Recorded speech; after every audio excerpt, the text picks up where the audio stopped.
स्वागत है दोस्तों आप सभी का आपके अपने यूट्यूब चैनल एग्ज़ाम पैरा पर। मैं फार्मासिस्ट रॉबिन सिंह एक बार फिर से हाजिर हूँ सेकंड पार्ट लेकर के। जो हमारा DSSB फार्मासिस्ट एग्ज़ाम की तैयारी चल रही है उसी के रिगार्डिंग मैं बहुत सारे आपको फार्मासिस्ट के ओल्ड क्वेश्चन पेपर करवा रहा हूँ। तो उसी में से एक और क्वेश्चन पेपर था ये, तो उसका ये सेकंड पार्ट है, ठीक है ना। अभी मुझे नाम नहीं याद है और आप लोग इस पर जाइए भी मत कि कौन सा नाम है, कहाँ पे आया हुआ है, बस आप क्वेश्चंस को पढ़िए, ठीक है ना। आपका जो निशाना है वो बिल्कुल मछली की आँख पे होना चाहिए, ठीक है ना।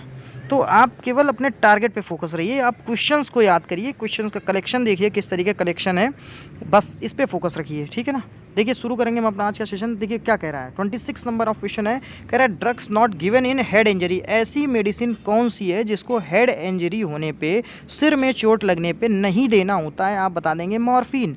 मॉर्फिन को हेड इंजरी के केस में हम लोग नहीं देते हैं। और मॉर्फिन का जो साइड इफ़ेक्ट है वो क्या होता है, कॉन्स्टिपेशन। क्या होता है जाकर के, कॉन्स्टिपेशन। कॉन्स्टिपेशन कर देती है मॉर्फिन, ठीक है ना। अगले क्वेश्चन की तरफ बढ़ेंगे। 27 नंबर ऑफ क्वेश्चन देखिए क्या कह रहा है। कह रहा है कि sodium bicarbonate infusion in given in poisoning. Sodium bicarbonate क्या है आप खुद बताएंगे। ये एक बेस है कि एसिड है, तो आप आंसर करेंगे एक बेस है, एक क्षार है। तो एक क्षार की ज़रूरत कब पड़ती है, जब हमें किसी एसिड से लड़ना हो। भैया एसिड को हरा सकता है तो केवल क्षार हरा सकता है, बेस हरा सकता है। यानी अम्ल को हराएगा तो क्षार हराएगा, एसिड को हराएगा तो बेस हराएगा। तो जितना एसिड बॉडी से सिक्रीट आउट हो रहा है उतनी ही मात्रा में हम लोग उसमें बेस डाल देंगे, बढ़िया बेस डालेंगे, ठीक है। तो वो क्या करेगा, मान लीजिए अगर पाँच यूनिट, ऐसे समझिए 5 यूनिट एसिड बॉडी में सिक्रीट आउट हुआ, तो आप यहाँ पे 5 यूनिट तो कम से कम मिनिमम बेस दीजिए ही दीजिए, ठीक। अब ये 5 यूनिट एसिड और 5 यूनिट बेस आपस में कट लड़ मर के ख़त्म कर देंगे, तो यानी यहाँ पे हो जाएगा न्यूट्रल मामला, ठीक है ना। तो sodium bicarbonate infusion in given in poisoning of aspirin. तो एस्प्रिन का नेचर कैसा होगा, एसिटाइल सैलिसाइलिक एसिड होता है एस्प्रिन। तो यानी क्या है, ये एक एसिड है। तो एसिड को न्यूट्रल करने के लिए हमने क्या दे दिया, बेस दे दिया। 27 के बाद 28 नंबर ऑफ क्वेश्चन देखिए क्या कह रहा है। कह रहा है tremors are caused by. Tremors जो है कैसे होने लगते हैं बॉडी के अंदर, ट्रिमर्स कौन कॉज कर देता है, तो आप बताएंगे स्ट्राइकिन। स्ट्राइकिन जो है ये ट्रिमर्स कर देता है जाकर के। स्ट्राइकिन क्या करता है, ट्रिमर्स कर देता है जाकर के। फिर अगले क्वेश्चन की तरफ 29 नंबर ऑफ क्वेश्चन के क्या कह रहा है। कह रहा कोकेन ऑब्टेन्ड फ्रॉम एरिथ्रोऑक्सिलेन कोका। सबसे पहले इस क्वेश्चन को ही रटिए आप लोग कि कोकेन हमें किस पौधे से मिलता है, तो आप बताएंगे एरिथ्रोऑक्सिलोन कोका पौधे से मिलता है कोकेन। ये क्वेश्चन पूछ लिया जाता है कि कोकेन जिस पौधे से मिलता है उसका नाम बताइए, तो आप बताएंगे एरिथ्रोऑक्सिलोन कोका, ठीक। तो कोकेन ऑब्टेन्ड फ्रॉम एरिथ्रोऑक्सिलेन कोका। और कह रहा है और ये क्या करता है, कैसे एक्ट करता है, तो ये 2 तरीके से एक्ट करता है। पहले तो ब्लॉक कर देगा नर्व ट्रांसमिशन। जो नर्व होती हैं बॉडी में, इनमें जो ट्रांसमिशन चल रहा होता है, ये इधर जा रहा है, ये इधर आ जा रहा, सूचना का आदान प्रदान बंद, ठीक। Decrease Uptake of dopamine. और जो डोपामाइन होता है जाकर के ये एक्सेसिव जो इधर उधर एक्टिविटी करता है, इस एक्टिविटी को ब्लॉक कर देता है या डिक्रीज कर देता है। तो decrease Uptake of dopamine, dopamine का अपटेक, जो डोपामाइन लेने की क्षमता है ब्रेन में, उसको कम कर देता है। और दूसरा काम क्या करता है कि ब्लॉक नर्व ट्रांसमिशन, और नर्व के ट्रांसमिशन को ब्लॉक कर देता है हमारा कोकेन, ठीक है ना। फिर 30 नंबर ऑफ क्वेश्चन क्या कहता है। कह रहा है acute asthma is not treated with. जब भी कभी अस्थमा एक्यूट हो, कैसा हो, एक्यूट। एक्यूट का मतलब स्टार्टिंग फेज ऑफ अस्थमा हो। एक्यूट और क्रोनिक 2 कंडीशन होती हैं। एक्यूट का मतलब अभी अभी सिम्टम्स शुरू हुए हैं, अभी अभी 2 4 6 10 दिन हुए हैं। और क्रोनिक का मतलब 6 महीने साल भर, इस तरीके से बहुत पुरानी डिसीज़ हो गई तो उसको कहते हैं क्रोनिक। तो एक्यूट अस्थमा को हम लोग किससे ट्रीट नहीं करेंगे, तो आप बताएंगे हाइड्रोकॉर्टिसोन से ट्रीट नहीं करेंगे। स्टेरॉइड है हाइड्रोकॉर्टिसोन, स्टेरॉइड है, लेकिन ये अपर लेवल का स्टेरॉइड है। तो हाइड्रोकॉर्टिसोन का यूज़ नहीं करेंगे। क्या क्या यूज़ करेंगे, तो देख लेना क्या क्या यूज़ करेंगे। अगर एक्यूट अस्थमा है, तो आप साल्बुटामॉल दे दीजिए। अभी बताया था एक क्वेश्चन में, अभी बताया था कुछ समय पहले, साल्बुटामॉल का साइड इफ़ेक्ट नहीं है हाइपोटेंशन जो है साल्बुटामॉल का साइड इफ़ेक्ट नहीं है। इप्राट्रोपियम ब्रोमाइड दे दीजिए, थियोफाइलिन दे दीजिए, थियोफाइलिन, डेरीफाइलिन, इटोफाइलिन, ठीक है ना। तो ये आप दे सकते हैं एक्यूट अस्थमा में। थियोफाइलिन दे सकते हैं, Deriphyllin, dairy 150 mg, dairy 300 mg, इस तरीके से टैबलेट आती हैं, तो वो वाली टैबलेट्स में थियोफाइलिन, इटोफाइलिन पाया जाता है, ये आप दे सकते हैं। साल्बुटामॉल दे सकते हैं, इप्राट्रोपियम ब्रोमाइड दे सकते हैं, टायोट्रोपियम ब्रोमाइड दे सकते हैं, लेकिन हाइड्रोकॉर्टिसोन नहीं देंगे। फिर 31 नंबर ऑफ क्वेश्चन पे चलेंगे। कह रहा है काला अजार इज ट्रीटेड विद। काला अजार को कैसे ट्रीट करेंगे, तो आप बताएंगे जाकर के सोडियम स्टीबोग्लूकोनेट, सोडियम स्टीबोग्लूकोनेट का इस्तेमाल करेंगे। और काला अजार इज़ अ टाइप ऑफ लेशमैनिया। तो ये इंपॉर्टेंट क्वेश्चंस हैं, सारे क्वेश्चन इंपॉर्टेंट हैं। यहाँ पे आप ये देखेंगे कि कभी कभी पूछ लिया जाता है कि काला अजार किसका टाइप होता है, तो आप बताएंगे लेशमैनियासिस या लेशमैनिया। लेशमैनिया का टाइप होता है काला अजार। काला अजार इज़ अ टाइप ऑफ लेशमैनिया। और काला अजार को ट्रीटमेंट कैसे करेंगे, सोडियम स्टीबोग्लूकोनेट, सोडियम स्टीबोग्लूकोनेट, सोडियम स्टीबोग्लूकोनेट। सोडियम स्टीबोग्लूकोनेट को कहीं ना कहीं ब्रेन में डाल लीजिए और काला अजार के साथ इसको जोड़ दीजिए, ठीक है ना। फिर अगले क्वेश्चन की तरफ बढ़ेंगे। 32 नंबर ऑफ क्वेश्चन क्या कह रहा है, क्वेश्चन कह रहा है is not true for Ayurvedic preparation. Ayurvedic preparations जो होती हैं उनके लिए ट्रू यानी सत्य नहीं है। क्या नहीं सत्य है, कह रहा है there price controlled by drug and cosmetic act. There price controlled by, कह रहा है इनका जो रेट होता है ये कंट्रोल किया जाता है ड्रग एंड कॉस्मेटिक एक्ट के माध्यम से। तो ये कह रहा है कि सही बात नहीं है, is not true for Ayurvedic preparation. There price controlled by drug and cosmetic act, यहाँ पे नहीं है, ठीक है ना। फिर कह रहा है 33 नंबर ऑफ क्वेश्चन, कह रहा है ओटीसी ड्रग्स क्या होती हैं। लो OTC drug, pharmacy second year में जाओगे तो सबसे पहले आपको यही बताया जाएगा OTC, over the counter drug. जो काउंटर के ऊपर आपको ऐसे ही मिल जाए, आप अपना चेहरा लेके चले जाएं, सुंदर सा मुखड़ा लेके चले जाओ, अब वो तुम्हारी चेहरे की तरफ देखे, तुम उसके चेहरे की तरफ देखो, वो जान जाएगा कि भाई साहब, भैया, दीदी और बहन जी और नेताजी ये आए हैं, इनको धीरे से हमें ये मेडिसिन अपनी दे देनी है। ये हो गई ओटीसी मेडिसिन, ठीक, ओवर द काउंटर मेडिसिन। जो आपके सुंदर से मुखड़े को देखते हुए ही दुकानदार दे दे, फार्मासिस्ट दे दे, केमिस्ट दे दे, वो होता है ओटीसी मेडिसिन। आपसे ये न 3-5 करे कि भैया हमें पहले पर्चा लाओ डॉक्टर का, तब हम दवा देंगे। अगर इस तरीके की 3-5 हो रही तो वहाँ पर आपको ओटीसी मेडिसिन नहीं दी जाएगी, ठीक है ना। मतलब यानी वहाँ पर ओटीसी मेडिसिन आप ले ही नहीं रहे, आप ले रहे होंगे नारकोटिक्स, आप ले रहे होंगे शेड्यूल एक्स की, है ना, शेड्यूल एच की। तो ये सब कुछ दवाएं हैं जिसमें जो है पर्चे की ज़रूरत पड़ती है, लेकिन OTC over the counter drug पे आपको पर्चे की ज़रूरत नहीं पड़ती है। और ओटीसी ड्रग्स में आती कौन कौन सी हैं, तो आप बता देना। NSAID ड्रग्स हमने पढ़ी हैं, non steroidal anti inflammatory drugs. हालांकि भारत के अंदर आपको सब कुछ ओटीसी ही मिलता है, लेकिन फिर भी हम लोग लीगल नियम से हिसाब से चलेंगे तो यहाँ पे NSAID ड्रग्स जो हैं, जैसे कि एसिक्लोफिनेक है, पैरासीटामॉल है, इस तरीके की ड्रग्स जो हैं वो हमें, इलेक्ट्रॉल का पैकेट है, झंडू बाम है, तो ये सब हमें ओटीसी ड्रग्स में आ जाएंगी। हालांकि झंडू बाम ड्रग्स नहीं है, ठीक है ना। फिर अगले क्वेश्चन की तरफ बढ़ेंगे। देखिए क्या कह रहा है, इसका क्या कह रहा है, they do not required prescription. इसको प्रिस्क्रिप्शन की रिक्वायरमेंट नहीं होती है। फिर कह रहा है कि pharmacy act is passed in. Pharmacy act कब आया था, तो आप बताएंगे जा करके। फार्मेसी एक्ट 1948 में आया था, 1948 में। और पहली पीसीआई कब गठित हुई थी जा करके, तो 1949 में। 1949 में फार्मेसी काउंसिल ऑफ इंडिया पहली बार गठन हुआ था, 1949 में पीसीआई का। और पहली इंडियन फार्माकोपिया कब आई थी, तो आप बताएंगे 1955, 1955 में आई थी इंडियन फार्माकोपिया का पहला एडिशन। फिर 35 नंबर ऑफ क्वेश्चन क्या कह रहा है, कह रहा है narcotics drugs and psychotropic substance act was passed in which year. NDPS act, narcotic drugs and psychotropic substance act was passed in which year, आप बता देना 1985, 1985 में आया था narcotic drug and psychotropic substance act NDPS, ठीक है ना। फिर 36 नंबर ऑफ क्वेश्चन पे चलें, उसके पहले आपको अगर ये वीडियो अच्छा लग रहा हो दोस्तों तो प्लीज़ हमारे इस चैनल एग्जाम पैरा को सब्सक्राइब करें, वीडियो को लाइक करें और अपने दोस्तों तक जरूर शेयर करें। और हाँ, अगर आपको इस वीडियो की PDF चाहिए है तो आप डिस्क्रिप्शन बॉक्स में चले जाएंगे, वहाँ पे टेलीग्राम चैनल का लिंक है, उस लिंक पे क्लिक करेंगे, टेलीग्राम पे पहुँचेंगे, वहाँ से टेलीग्राम को ज्वाइन करेंगे और सारी PDF आप कलेक्ट कर लेंगे, जो भी PDF वहाँ पे पढ़ी हैं, A to Z सारी PDF पढ़ी हुई हैं। बढ़ेंगे अगले क्वेश्चन की तरफ। PPI का फुल फॉर्म क्या है, कह रहा proton pump inhibitor is. PPI क्या होता है, तो आप बताएंगे एस्मोप्राजोल। अच्छा, एग्जाम्पल बताना, एस्मोप्राजोल, ओमेप्राजोल, रेबिप्राजोल, पेंटोप्राजोल, ये सभी हमारी प्रोटॉन पंप इनहिबिटर हैं, ठीक है ना।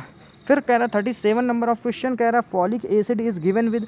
फॉलिक एसिड को किसके साथ देना चाहिए। हालांकि ये क्वेश्चंस थोड़ा दूसरे तरीके का है, यहाँ पे 4 ऑप्शन आपको दिए गए होंगे, उसमें से ड्रग के साल्ट के हिसाब से आपको बताना कि किसके साथ में फॉलिक एसिड देना चाहिए। तो आप यहाँ पे रट लीजिए कि फॉलिक एसिड फेनिनटॉइन के साथ दिया जाना चाहिए। फेनिनटॉइन एंटी इपिलेप्टिक मेडिसिन है, लेप्रोसी में काम आती है जा करके, या इपिलेप्सी में काम आती है, लेप्रोसी में तो डेप्सोन काम आती है, ठीक है ना। इपिलेप्सी में काम आती है, मिर्गी में काम आती है, फिट्ज में काम आती है जा करके, सीजर में काम आती है फेनिनटॉइन, और फेनिनटॉइन के साथ साथ आपको फॉलिक एसिड देना चाहिए, ठीक है ना। 38 नंबर ऑफ क्वेश्चन क्या कह रहा है, कह रहा है आइसोनियाजिड इज को एडमिनिस्टर्ड विद, आइसोनियाजिड को किसके साथ में एडमिनिस्टर्ड करना चाहिए, तो आप बताएंगे आइसोनियाजिड विटामिन B6 देना चाहिए, विटामिन B6 पिरिडॉक्सिन को देना चाहिए।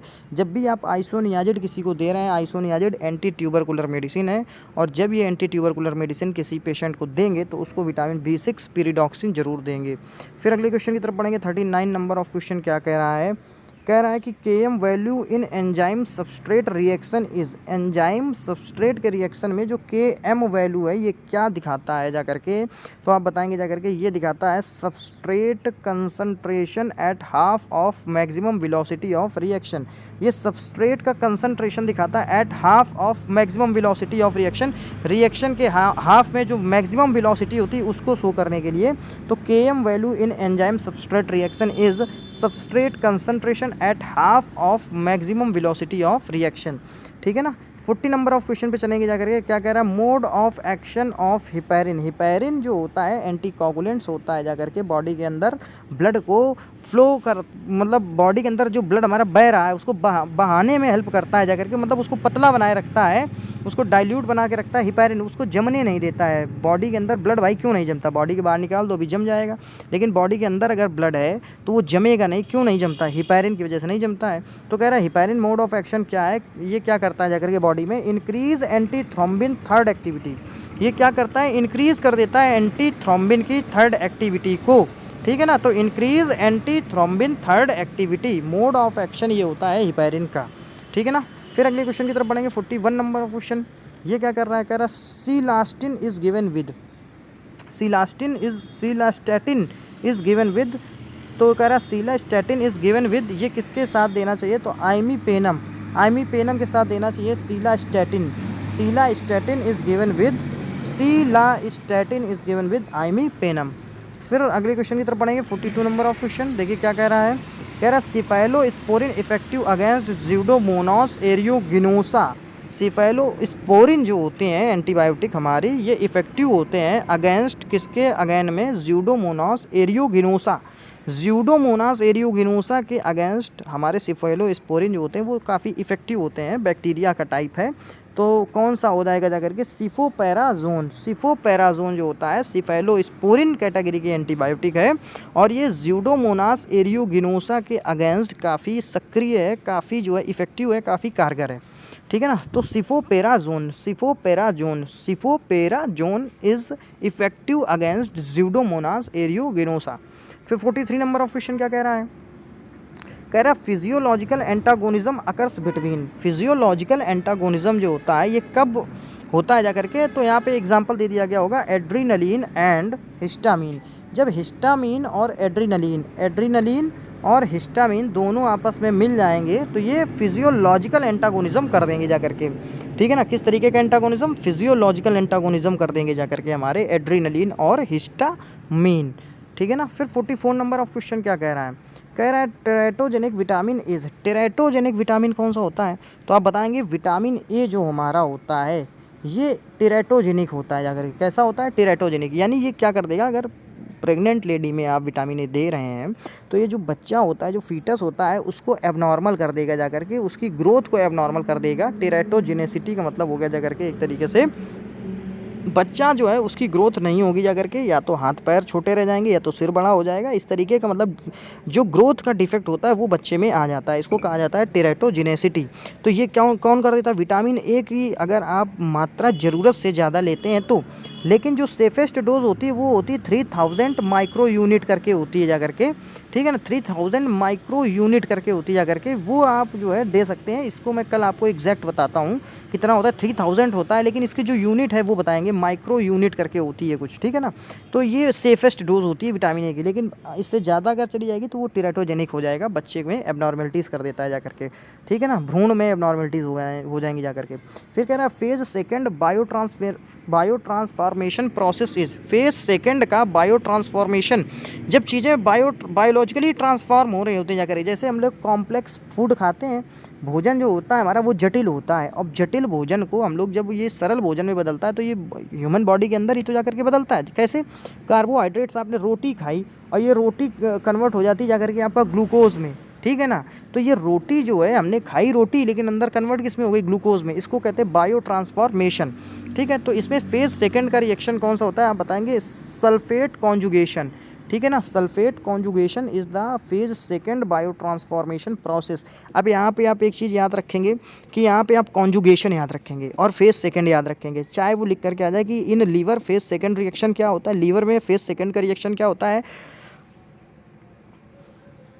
तब भी आप बताएंगे कॉन्जुगेशन होता है, ठीक है ना। और अगर ये क्वेश्चन आ जाए तब भी आप कॉन्जुगेशन याद रखेंगे। Phase second bio transformation process is sulphate conjugation, ठीक है ना। फिर अगले क्वेश्चन की तरफ बढ़ेंगे। 46 नंबर ऑफ क्वेश्चन कह रहा है which drug is excreted in saliva, sweat and urine. कौन सी मेडिसिन ऐसी है जो सलाइवा में, लार से, स्वेट पसीने से और यूरिन के माध्यम से निकल जाती है, एक्सक्रीट आउट हो जाती है बॉडी से। तो आप बताएंगे रिफाम्पसिन। बहुत सुंदर। रिफाम्पसिन जो होती है ये एक्सक्रीट आउट हो जाती है सलाइवा से, स्वेट पसीने से और यूरिन से।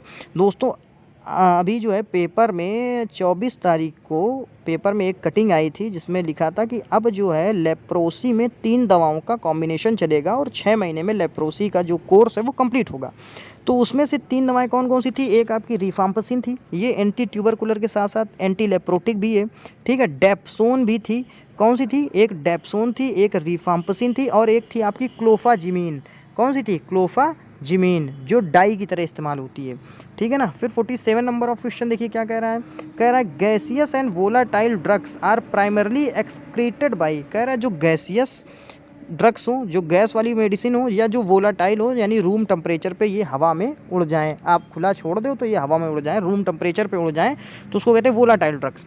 कह रहा प्राइमरली एक्सक्रीटेड बाई, ये कैसे बॉडी से बाहर जाती हैं, ठीक है ना। तो आप बताएंगे लंग्स। लंग्स यानी फेफड़ों की मदद से ये बॉडी से बाहर चली जाती हैं, चूँकि गैस है। गैस भाई, गैसों को ही हम लोग इनहेल कर रहे हैं और एक्सेल कर रहे हैं।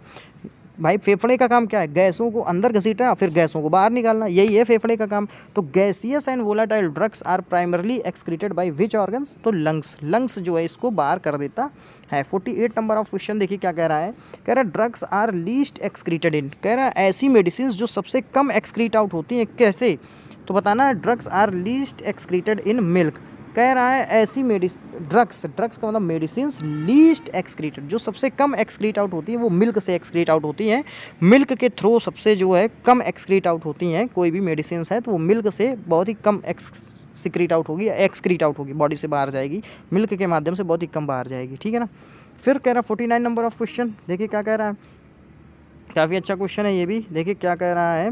कह रहा है कि if a drug is repeatedly, इसको समझते हैं, if a drug is repeatedly administered as its plasma half time interval then it achieve steady level इन।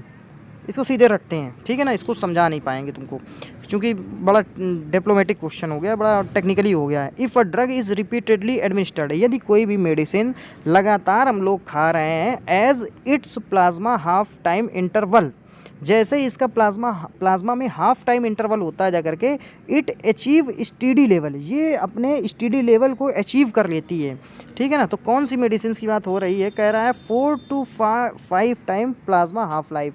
कोई भी मेडिसिन है जब उसके 4 से 5 प्लाज्मा हाफ लाइफ हो जाते, प्लाज्मा में उसके अर्ध आयुकाल 4 से 5 बार उसके जब पूरे हो जाते हैं तो वो लगातार अचीव कर लेता है, अपना स्टेडी लेवल अचीव कर लेती है, ठीक है ना। तो if a drug is repeatedly administered, कोई मेडिसिन हम लोग अगेन एंड अगेन एडमिनिस्टर्ड कर रहे हैं ह्यूमन बॉडी में, तो ये प्लाज्मा में इसका जो हाफ लाइफ होता है 4 से 5 प्लाज्मा हाफ लाइफ में ये अपने जो उच्चतम लेवल है उसको बॉडी में पा जाएगी, ठीक है ना, ठीक है ना। बॉडी में उसका उच्चतम लेवल हो जाएगा 4 से 5 हाफ लाइफ के बाद। फिर कह रहा है 50 नंबर ऑफ क्वेश्चन कह रहा है official name of a drug, किसी भी ड्रग का ऑफिशियल नेम जो होता है, वेरी वेरी इंपॉर्टेंट क्वेश्चन है, वो कौन सा नेम होता है? तो आप बताएंगे official name of a drug is a generic name. कौन सा नेम होता है? तो आप बताएंगे जाकर के जेनरिक नेम, ठीक है ना। तो official name of a drug is generic name. Important question रहने वाला है आपके फार्मासिस्ट एग्जाम के लिए। तो दोस्तों ये थे हमारे आज के 50 क्वेश्चन। अगर आपको ये क्वेश्चन अच्छे लगे हों तो प्लीज़ हमारे इस चैनल एग्जाम पैरा को सब्सक्राइब करें, वीडियो को लाइक करें और अपने दोस्तों तक जरूर शेयर करें। हम आपके लिए इसी तरीके से इंपॉर्टेंट क्वेश्चन का कलेक्शन लाते रहेंगे। करना आपको इतना है कि वीडियो को लाइक करना है, चैनल को सब्सक्राइब करना है और अपने दोस्तों तक शेयर करना है। और दोस्तों अगर आपको इस वीडियो की जो PDF है वो चाहिए तो आप डिस्क्रिप्शन बॉक्स में चले जाएंगे, वहाँ पे टेलीग्राम चैनल का लिंक सबसे ऊपर दिया गया है, आप उस पर क्लिक करेंगे, टेलीग्राम चैनल को ज्वाइन करेंगे और आपको सभी PDF जो है मिल जाएंगी। ठीक है ना। तो thanks for watching the video, thank you so much.